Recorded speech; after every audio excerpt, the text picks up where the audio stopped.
Torneu Kupa Pasarse në futboll për moshën U11 organizuar nga Shoqata Kulturore Bektashiane Lushnjë u luaj dje në fushat e Kishës Katolike. Skuadrat pjesëmarrëse ishin Arnisa Lushnjë, Tomorri Berat, Ylberi Lushnjë, Akademia Idajet Baze Dushk dhe Frashëri Fier. Gjithashtu të pranishëm ishin edhe sekretari i përgjithshëm i kryegjyshatës botërore Bektashiane Nuri Çuni dhe deputeti sapo zgjedhur i Partisë Socialiste Asfloral Haxhiu. Turneu përkoi edhe me ditëlindjen e Babamondit, kryegjyshit Bektashian. Sot të zhvillojnë Kupa Pasarsi edicioni 2. Kjo kup i dedikohet Babamondit si kryegjysh botëror, i cili jep kontributin e tij për edukimin e rinisë sportive me edukat dhe kulturë.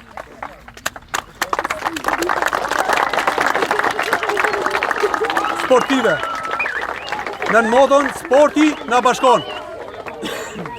Qëllimi i këtij aktiviteti është që të edukojmë rininë sportive bektashiane me kulturën e solidaritetit, paqes, harmonisë dhe bashkëtesës midis njëri tjetrit dhe sidomos me kulturën e disiplinës dhe me ndihmën e solidaritetit ndaj njëri tjetrit.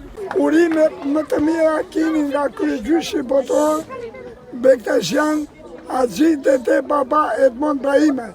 Për arsye shërbimi është në Itali, në Vatikan, për një ceremoni atje, ju uron në këtë ditë të shënuar tuaj në këtë kampionat interesant të 5 skuadrave që nga Frashëri, Tomorri dhe Lushnja, urimet më të mira për më shumë dashuri, për më shumë vllazëri, për tolerancën që ka Lushnja, për bektashizmin, për sunit, për Kishën, për të gjithë, dhe jemi një, se Zoti është një.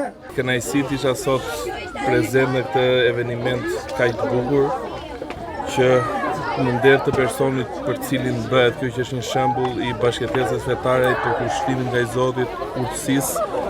Ky është edhe simboli i kësaj kupe, ku janë ekipe nga jo vetëm nga Lushnja, jo vetëm musliman, por gjithë feve, të gjithë rajonit, dhe bashkimin që jep futbolli, këtë mesazh duhet ta përcjellim edhe më lart, kështu që uroj suksese dhe fitoft më i miri.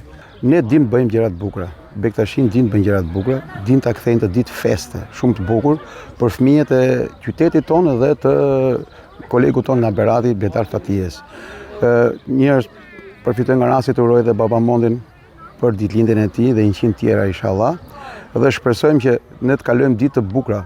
Kjo nuk do të jetë një ditë e veçantë dhe do të ngelet vetëm këtu, por besoj që do të vazhdojmë dhe ditë tjera më të bukura akoma. Ne shquhemi si qytetar, si shqiptar, sepse jemi vetmi vend në botë që ka një bashkëjetesë fetare ku dihet shumë bukur. Sot jemi në ambientet e bukura të Kishës ku ne festojmë për Babamondin. Ndeshjet e turneut u zhvilluan të gjitha ditën e djeshme. Në finale u ndeshën ekipet Arnisa dhe Ylberi. Turneun e fitoi Arnisa.